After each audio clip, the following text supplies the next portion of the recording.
Here we go with another yet a cheating whip. My wife cheated on me with her boss this time instead of going out for our party. Wow, eh? So, this dude here planned a revenge on his wife. So, let's see what he's got to say.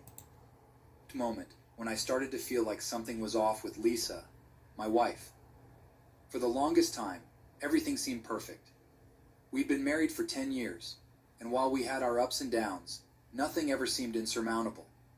But then little things began to change, subtle enough to be written off as nothing more than the ebb and flow of life.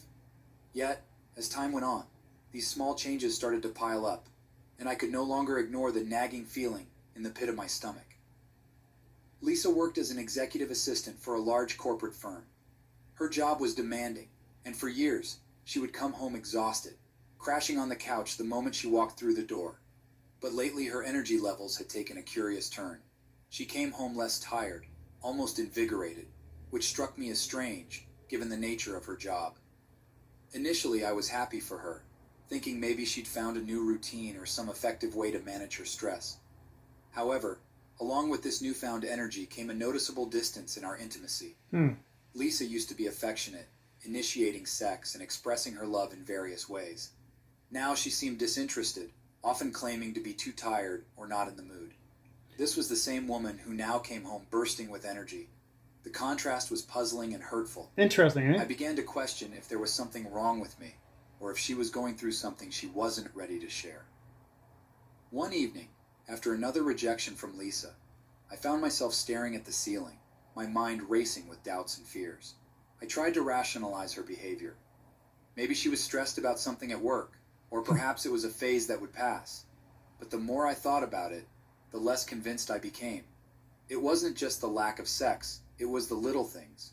Like the way she avoided eye contact when I asked about her day, That's or how a she message. seemed to be texting someone more frequently, Yep. often with a slight smile on her face. Yep. My best friend Tom noticed my preoccupation one night while we were out for a drink. "You seem off, man. What's going on?" he asked, his brow furrowed with concern. I sighed, taking a long sip of my beer before answering. It's Lisa. She's been acting strange lately. She's not tired after work anymore, but she is also not interested in, being intimate. And she's been on her phone a lot. Tom nodded, leaning back in his chair. That does sound weird. Have you talked to her about it? I have tried, but she just brushes it off. Says she's tired or not feeling well. That's the I normal don't know, thing. Tom. Something doesn't feel right.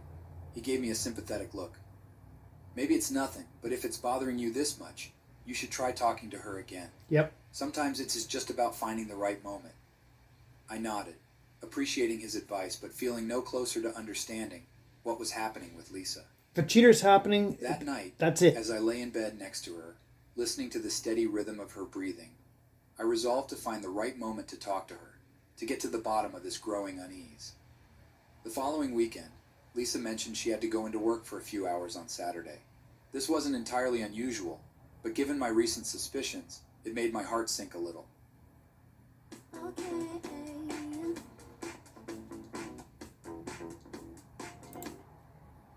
As she left, I found myself pacing the living room, a whirlwind of thoughts and emotions churning inside me.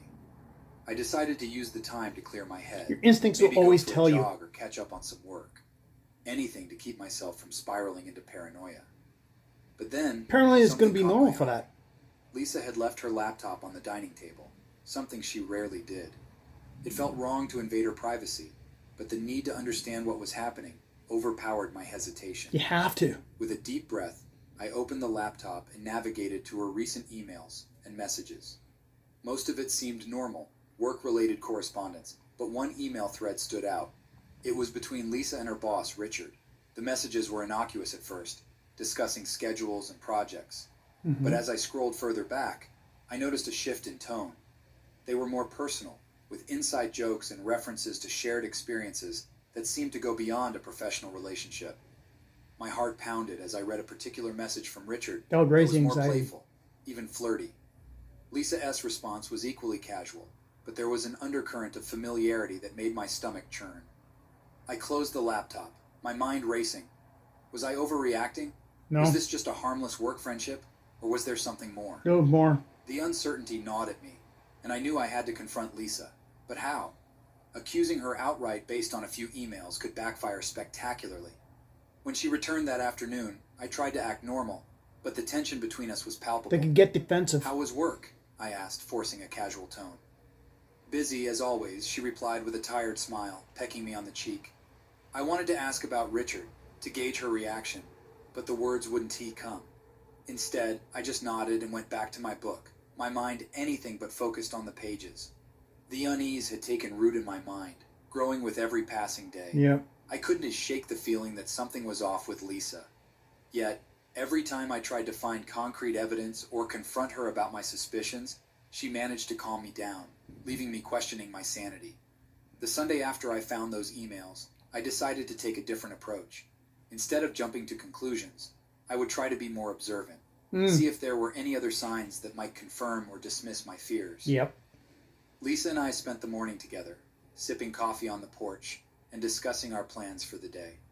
She seemed relaxed, even happy, which made me feel guilty for doubting her. That evening, as we settled in to watch a movie, I broached the topic gently. You know, I was thinking about that email thread you had with Richard. You guys seem pretty close. Lisa glanced at me, her expression neutral. Richard? Oh, he's just my boss. We work on a lot of projects together, so we talk a lot. Why do you ask? I shrugged, trying to keep my tone light. No particular reason. Just curious, I guess. She smiled and took my hand. There's nothing to worry about, honey. Richard is happily married, and we're just colleagues. Sometimes work gets stressful, and it's as nice to have someone to joke around with. Her reassurance was comforting, but a part of me still couldn't let go of the doubt. I get that feeling too. I trust you, I said, squeezing her hand. It's just that you have been working so hard lately. I miss spending time with you. Lisa leaned in and kissed me softly. I know, and I'm sorry. Things have been crazy at work, but it's just a phase. It'll pass, and we'll have more time together soon. I wanted to believe her. I wanted to think that this was just a rough patch, and that my fears were unfounded. But over the next few weeks, Lisa started coming home later and later. At first, it was just an extra hour here and there, but soon it became a regular occurrence. She would text me saying she had to stay late to finish a project or attend a last-minute meeting. Each time, she would apologize profusely, promising that it wouldn't be for much longer. One night, as I waited for her to come home, I decided to call Tom again. He'd been my sounding board through all of this, and I needed his perspective. Tom, I don't know what to think anymore. Lisa keeps coming home late, and I can just shake the feeling that something is wrong. Mm-hmm. Tom listened patiently before responding. Wix gives you the power of AI to build the website you need. I get it, man. It's tough, but maybe she's telling the truth. Work can be demanding, and sometimes things get out of hand. Have you tried talking to her about how you feel? I have, I replied, frustration creeping into my voice. But every time I do, she reassures me that everything's fine. The ones that are guilty are For a always while, going to do that. But then something else happens, and I'm back to square one. Maybe you should try spending more time together, doing something fun. How are you supposed to Remind if each she's at other work? why you fell in love in the first place. It was good advice, and I decided to take it. That weekend, I planned a surprise date for Lisa. I made reservations at her favorite restaurant and even arranged for us to spend the night at a cozy bed and breakfast nearby. When I told her about it, she seemed genuinely touched. Oh, wow. That sounds amazing, babe. I've been so caught up with work I didn't even realize how much I needed this. For a brief moment, my worries melted away, replaced by the warmth of our connection. That night, as we lay in bed, Lisa snuggled close to me, and I felt a glimmer of hope. But as the days went by, Lisa's late nights at work resumed, and the doubts crept back in. One particularly late night, I decided to stay up and wait for her. It was nearly midnight when she finally walked through the door, Wow. looking exhausted. Hey, she said, dropping her bag on the floor and kicking off her shoes. Sorry I'm so late. We had a major crisis at work, and I had to stay to help sort it out. I forced a smile. It's just okay. I was just worried about you. Lisa walked over and wrapped her arms around me. I appreciate that, but you don't have to worry. I can handle it. Besides, it's all part of the job. I nodded, hugging her back. But as she pulled away and headed to the bedroom, I couldn't help but notice the faint scent of cologne that wasn't mine. It was subtle, almost imperceptible, but it was there. The next morning, I decided to take matters into my own hands. I started paying closer attention to Lisa S.'s behavior, noting the time she left and returned home, the phone calls she received, and the excuses she made. I even considered hiring a private investigator, but the thought of taking such a drastic That's step what made me cheaters feel do. guilty. One evening, as Lisa was getting ready to leave for work, I mustered the courage to ask her directly, "Are you sure everything's okay at work? You've been spending a lot of late nights there." She paused, looking at me with a mixture of surprise and concern. "Of course. Why do you ask?" I took a deep breath. "It's just, I don't know. You've been so distant lately, and I can't help but feel like there's something you're not telling me." I would have mentioned about the cologne. Lisa's expression softened, and she walked over to me, taking my hands in hers. "I promise you there's nothing going on. Work has been insane, and I know I've been distant, but it's not because of anything else. Just trust me, okay?" Her words were sincere, and for a moment I felt a sense of relief. That's what they do. But as she Mind kissed me games. goodbye and walked out the door, the nagging feeling in my gut remained. Yep. Something was wrong, and I couldn't shake the suspicion that Lisa was hiding something from me. The question was, what? As I sat alone in our quiet house, the unease continued to grow, a constant reminder that things were not as they seemed. Little did I know, the truth was closer than I realized, and it was only a matter of time before everything came crashing down. The gnawing suspicion had become a constant companion, whispering in my ear and tugging at the corners of my mind. I couldn't shake the feeling that Lisa was hiding something, Yep. but I didn't know what. She continued to reassure me, to calm my fears with her gentle words and warm embraces, but the doubts remained, festering beneath the surface. One evening, when Lisa called to say she would be working late again, I decided I could just sit at home waiting for her. The walls of our house felt like they were closing in on me, the silence amplifying my anxieties. I needed to clear my head, to escape the suffocating grip of my suspicions. So I grabbed my jacket and set out for a walk around the city. I would have gone out to the The office. night air was cool and crisp, a welcome contrast to the stifling atmosphere of my thoughts. I wandered aimlessly through the bustling streets, trying to distract myself with the sights and sounds of the city. But no matter how hard I tried, my mind kept drifting back to Lisa and the inexplicable changes in her behavior. As I strolled past a row of restaurants, my attention was caught by a familiar laugh. It was Lisa S.'s laugh, the one that used to fill our home with warmth and joy. My heart skipped a beat, and I turned to see her sitting at a table near the window of a cozy Italian restaurant. My initial relief at seeing her was quickly replaced by a cold knot of dread I guess when so. I realized she wasn't alone. Richard, her boss, was sitting across from her, leaning in close and speaking animatedly. The two of them seemed completely absorbed in their conversation, oblivious to the world around them. Lisa S.'s face was lit up with a smile I hadn't seen in months, her eyes sparkling with an enthusiasm that had been missing from our interactions. Interesting. The sight of them together, so at ease and intimate, sent a jolt of pain through my chest. I stood frozen on the sidewalk, unable to tear my eyes away from the scene unfolding before me. It was as if I were watching a movie, a twisted version of my life where everything was wrong. My mind raced with questions and You're allowed to be accusations. happy if you're out with your Why boss. hadn't she told me she was meeting Richard? Why was she out here laughing and enjoying herself? Yeah, she's while I allowed was to. left at home, drowning in doubt and worry. After what felt like an eternity, I forced myself to move, turning away from the restaurant and stumbling down the street. My thoughts were a whirlwind of anger, confusion, and heartbreak. I wanted to burst into the restaurant, to confront Confusion, Lisa yes. and demand answers. But But heartbreak, another part of me was not yet. paralyzed by fear, terrified of what I might hear if I did. By the time I returned home, it was late, and the house was dark. I sat in the living room, staring at the clock and waiting for Lisa to come back. My mind replayed the scene at the restaurant over and over, each iteration more painful than the last. I tried to come up with a rational explanation, something that would make sense of what I had seen, but every possibility seemed to lead back to the same devastating conclusion. When Lisa finally walked through the door, I felt a surge of conflicting emotions. Of course. Relief, anger, betrayal, and love, all tangled together in a knot that threatened to choke me. So I asked ChatGPT to build me a Shopify store, and it said, no, we can't do that. But here, She greeted me with a tired smile, setting her bag down and kicking off her shoes. "Hey," she said softly, walking over to kiss me on the cheek. "Sorry I'm so late. Work was crazy tonight." So sure. I forced a smile, my heart aching at the casual lie. "It's okay. I was just worried about you." She sat down beside me, her hand resting on my knee. I know, and I appreciate it. But you don't have to worry. I'm fine. Yeah, I'm The sure urge you to are. confront her, to tell her what I had seen, was almost overwhelming. But the words caught in my throat, trapped by a mixture of fear and uncertainty. What if I was wrong? What if there was a perfectly innocent explanation, and my accusations only drove a wedge between us? Instead, I just nodded, swallowing the torrent of emotions. Thing threatening is, to big deal spill if you're at a restaurant, okay? It's a matter I'm of what glad happened to hear that, I afterwards. said, my voice hollow. I missed you. I missed you too, she replied, leaning her head on my shoulder. Let's get some sleep, okay? We can talk more tomorrow.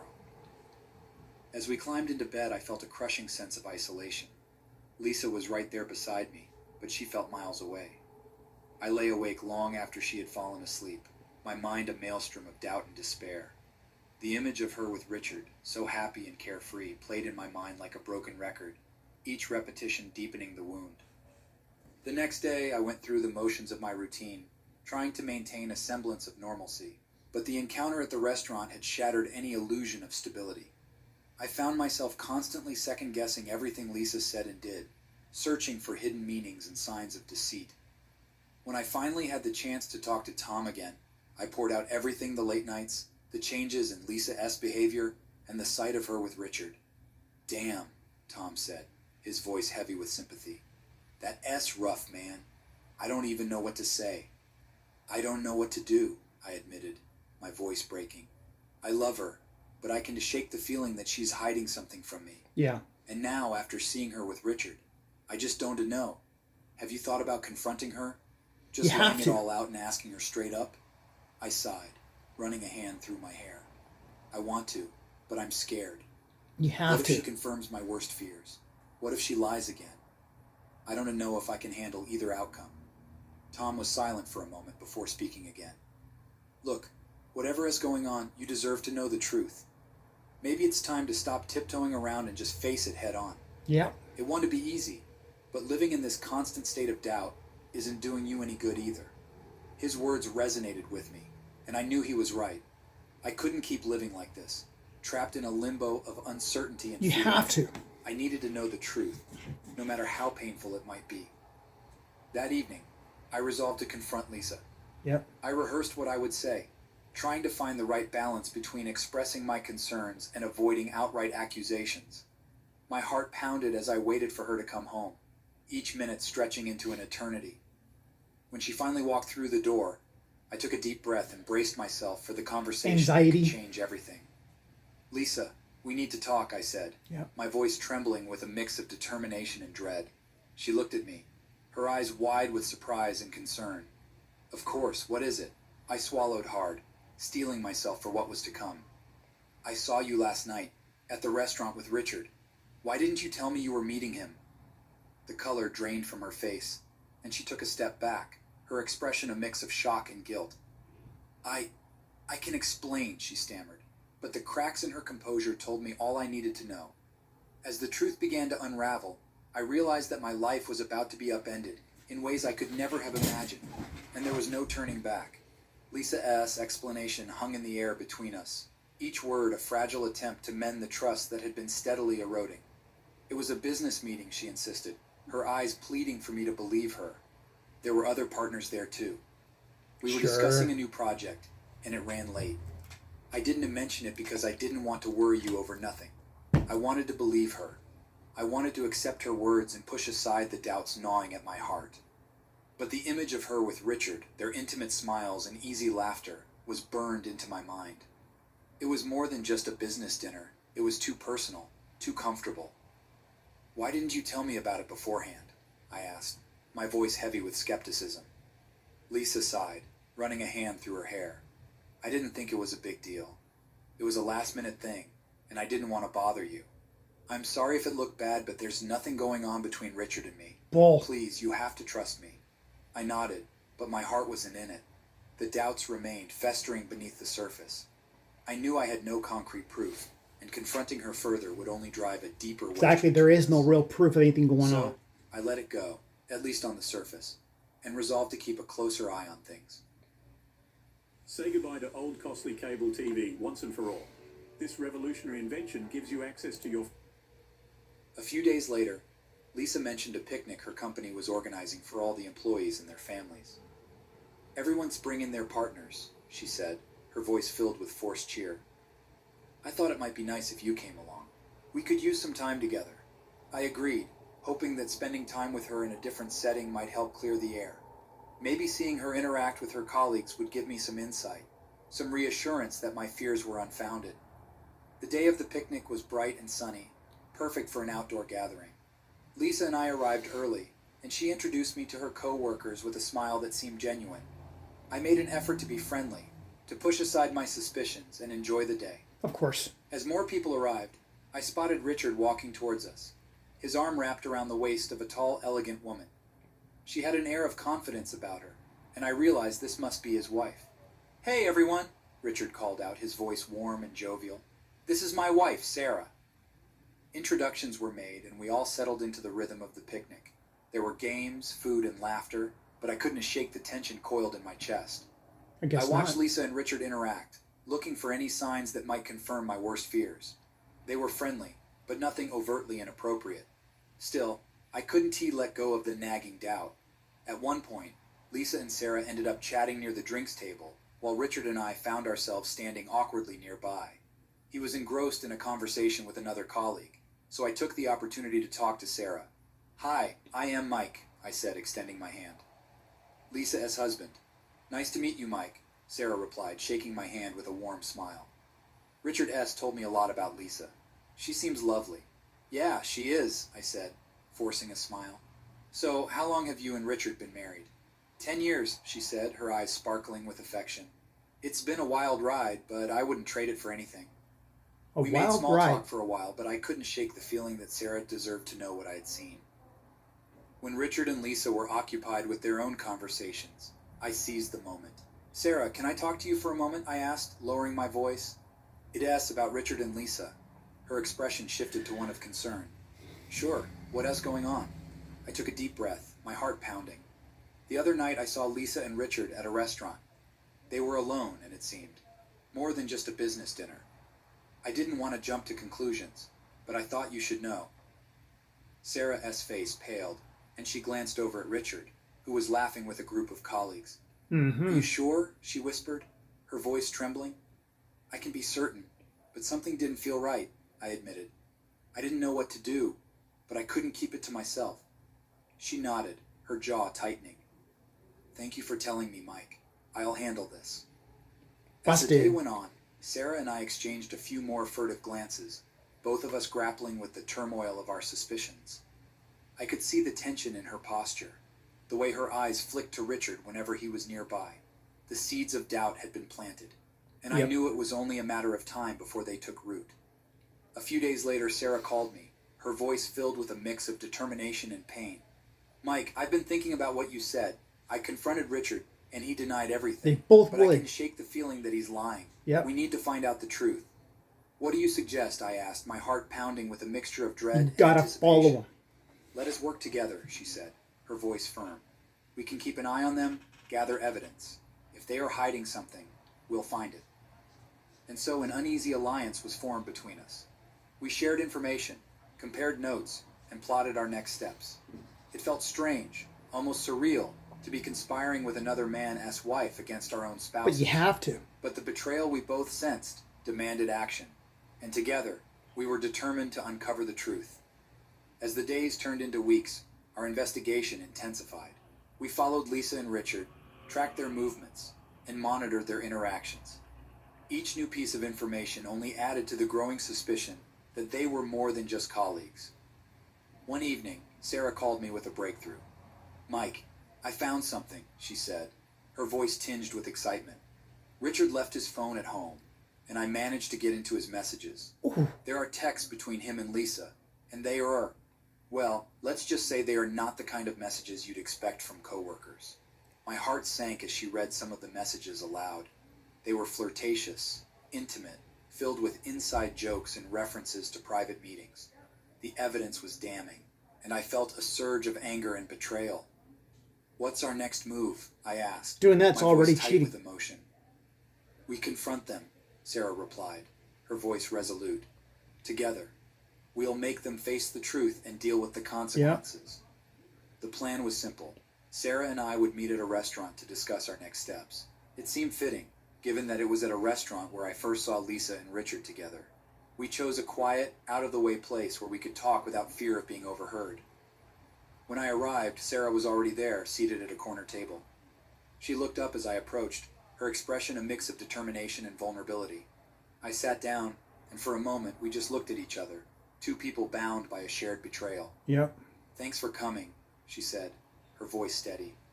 "I thought it would be good for us to regroup and figure out our next move." "Of course," I replied, nodding. "We need to stay on the same page if we're going to get through this." We started with small talk, discussing mundane topics like work and mutual acquaintances. It felt surreal, sitting there with Sarah, knowing the pain and turmoil each of us was enduring. But as the evening wore on, our conversation shifted to more personal matters. We talked about our marriages, our families, and the deep sense of loss we both felt. "It is strange," Sarah said, staring into her wine glass. "I always thought Richard and I had a solid relationship. Apparently Now not. it feels like everything was a lie." "I know what you mean," I replied, my heart aching with empathy. "I thought Lisa and I were happy, but now I am questioning everything. It's like our whole life together was built on a foundation of deceit." As we talked, I found myself opening up to Sarah in a way I hadn't with anyone else. There was a comfort in her presence, a shared understanding that made it easy to be honest. She listened with genuine compassion, and I realized how much I appreciated her support. At some point, the conversation turned to our respective second cousins, a topic that seemed safe and removed from the pain we were both feeling. We shared stories and laughed, the tension between us easing with each passing moment. It felt good to laugh, to find a moment of lightness amid the darkness. Of course.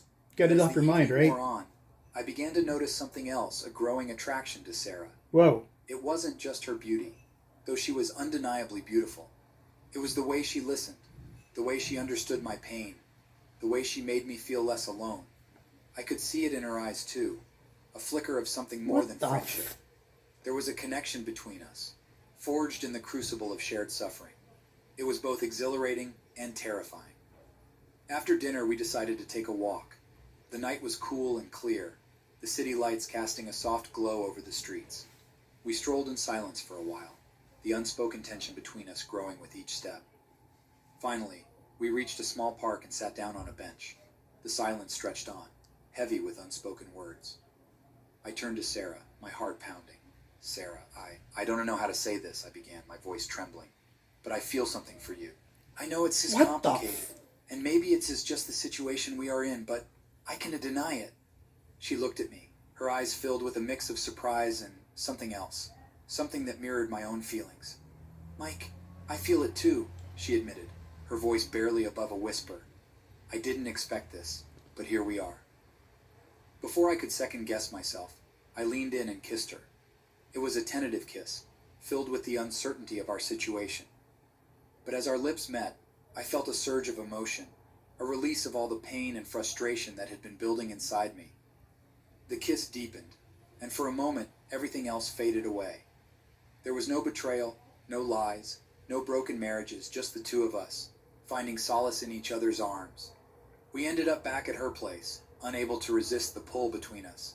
It was a night of passion and desperation, a way to forget the pain and find some measure of comfort in each other. What the fuck? As we lay together afterward, the weight of what we had done settled over us.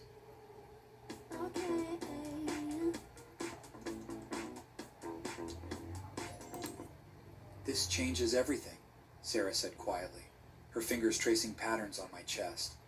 "I know," I replied, my voice heavy with regret. "But it doesn't change how I feel about Lisa and Richard. We still need to confront them." "Agreed," she said, her tone resolute. "But what happened between us? It stays between us. We can let this complicate things even further." I nodded, knowing she was right. "We'll deal with them first. Then we'll figure out what comes next." They don't even know if We the other two swore slept to together, keep and our these night two together did. a secret, to focus on the task at hand. But as I left Sarah S.'s apartment and walked home, I couldn't shake the feeling that things were about to get even more complicated. The lines between right and wrong, loyalty and betrayal, had blurred beyond recognition. The next few days were a whirlwind of emotions. Lisa and I continued our strained routine, growing tension, but she remained oblivious to the alliance I had formed with Sarah. Finally, the day of the confrontation arrived. Sarah and I had arranged to meet Lisa and Richard at the same restaurant where I had first seen them together. As I prepared to leave, my heart pounded with a mix of fear and determination. This was it, the moment of truth, and no matter the outcome, there would be no turning back. The weight of what Sarah and I had done hung over me like a dark cloud. No kidding. The secret felt like a betrayal of my own principles, a step too far in the tangled web of deception and pain. As much as I wanted to keep it hidden, to protect Sarah and myself from further complication, I knew I couldn't live with the lie. I couldn't be like Lisa, hiding the truth behind a mask of normalcy. The morning after our night together, I decided to tell Lisa everything. She deserved to know the truth, and I needed to come clean. The confrontation with her and Richard was looming, and I couldn't face it with this new betrayal hanging over me. "Lisa, we need to talk," I said, my voice trembling as I approached her in the kitchen. She looked up from her coffee, her eyes filled with a mix of curiosity and concern. "What is it, Mike?"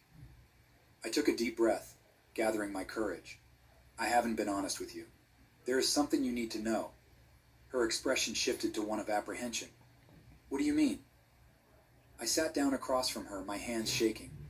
"I saw you with Richard at the restaurant a few weeks ago. I confronted you about it, but I couldn't let it go. I met with Sarah, and we decided to work together to find out the truth." Lisa S.'s face paled, but she didn't interrupt. She just stared at me, waiting for me to continue. "As we spent time together, Sarah and I grew closer," I continued, my voice cracking. "We ended up sleeping together. It was a mistake, but it happened. I couldn't keep it from you." The silence that followed was deafening. Lisa's eyes filled with tears, and she looked away, struggling to process what I had just told her. "Why, Mike?" she whispered, her voice breaking. "Why did you do it?"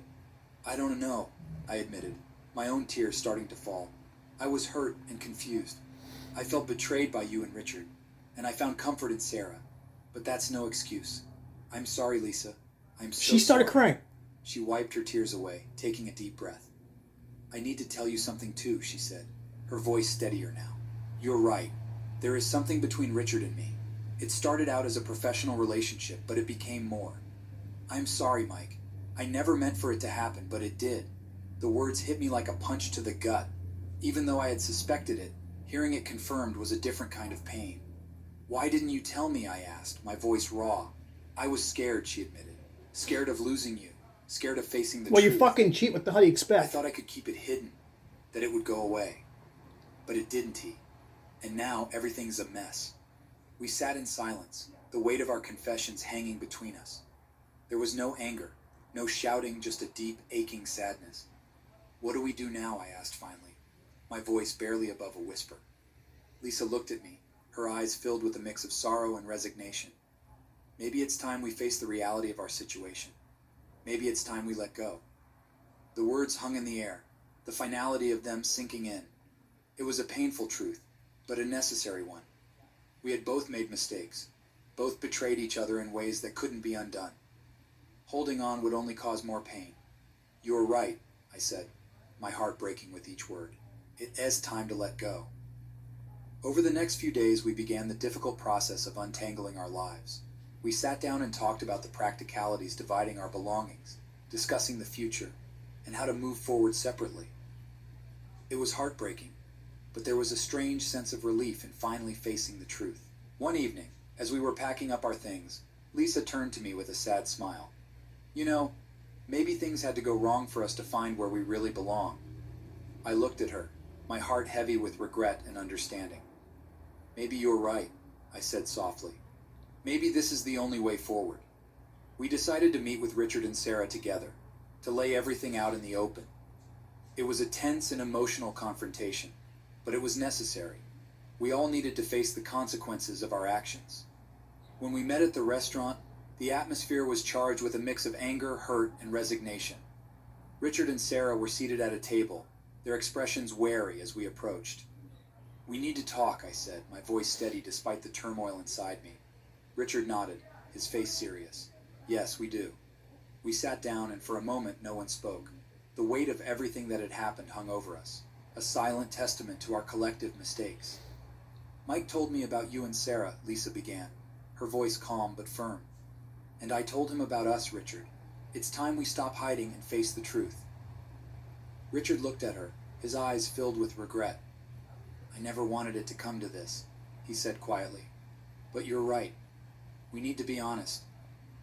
The conversation that followed was painful and raw. We laid everything out, our betrayals, our regrets, and the broken pieces of our relationships. It was cathartic in a way, a necessary release of all the emotions we had been holding back. In the end, we all agreed that it was time to move on. Lisa and Richard decided to pursue their relationship openly, while Sarah and I chose to take a step back and reevaluate what we wanted.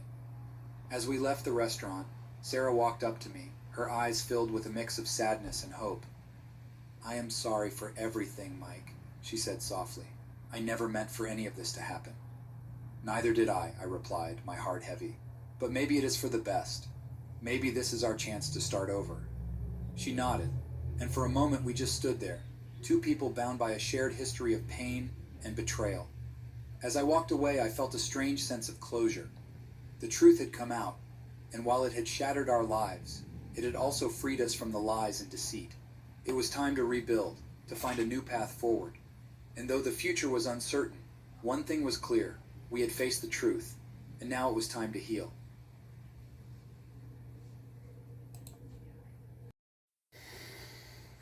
The moral of the story is, you guys, don't cheat. If you're not happy with who you're with, leave them. Be honest. You know, if you're going to be honest with the person, okay, at least then you can still be friends and say, hey, look, I had an affair. And don't mind, I got emotional because I've been through this before. And, you know, the best thing I always do is just be honest. Like, you know, if you're not happy in your relationship, you got to let the person know instead of cheating. You got to, let's say, look, it's not going to work out. Because if we stay together, I'm going to end up cheating on you. And I don't want to do that. I don't want to hurt me and I don't want to hurt you. And I don't want to hurt anybody else. Right? With her and her boss doing what they did. And then her husband and his wife got together, which was a stupid move, but it was emotional, right? The two people are clicking, and next thing you know, look what happens, right? It's the same thing with that girl and her boss, right? You know, but I don't believe that two other people should end up getting together like that, you know, doing the wild thing and stuff like that. But in the end, you guys, if you're going to be with someone, make sure you actually love them. If you are confused about the way you feel about your relationship, take a step back. Think about what you want. You know, think about the way your relationship has been, the pros, the cons. You know, is there anything that you guys that don't agree with? Is there anything you guys keep on fighting about? Will that break you guys up? You know, because in the end, someone will get hurt if you don't figure it out and soon. But cheating is never, ever, ever the way to go. I've been cheated on quite a few times. And I'm telling you, it hurts like a son of a bitch. And it makes you feel like that you don't want to trust anyone ever again. Okay? So whatever you guys do, please, if you guys are not happy, get the hell out of that relationship and start fresh. Don't hurt the other person because when they find out, okay, they're going to be devastated, depressed, anxious, wondering if they could trust ever again. You know? Never, ever, ever cheat. Good thing is that they did it in the right way. They confronted all each other. Everybody agreed, saying, yeah, we all screwed up and everything, and then they were able to talk or whatever. That's good. That's fine and dandy if you're going to be on the same page and everything, right? But damn it, you know, whether you live together or not, don't do it because it's just not worth hurting someone else. So, have a good one, guys.